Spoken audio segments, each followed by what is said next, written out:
isang di pangkaraniwang pangyayari ang mag-uugnay sa kanilang landas. We found a heart donor for Hope. Saan po nanggaling, Doc? Welcome to the beautiful city of Davao. Ako po si Hope. Ito po ba yung farm ni Don Manolo? Hindi ko pinagbibili tong farm. May kontrata na nga, oh. Ay, bastos ka! Akala mo naman, malaking kawalan yung farm nila. Hindi nga masarap yung chocolate nila, no? Lahat nasasarapan pero hindi raw masarap. At dahil di maka-move on from his ex, ang nararamdamang inis, pwede pa kayang maging matamis? Lahat ng ginagawa dito sa farm, gagawin ko. Talaga? Oo ba? Dito na ako sa Davao. Huwag masyadong happy si Bestie, di pa huhuli. Wala nang gagawa dito. Napadaan lang. O sige dang. Oo nga. Okay rin siya, no? Game eh. Ayaw lang niya magpatalo sa'yo.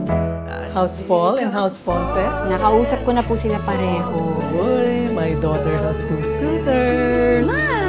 Inihahandog ng GMA ang tambalang magpapatamis ng inyong gabi. Pwede ba kitang maimbita mag-dinner? Hindi pwede.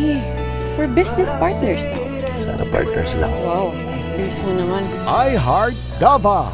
Ngayong Lunes ng gabi na sa GMA.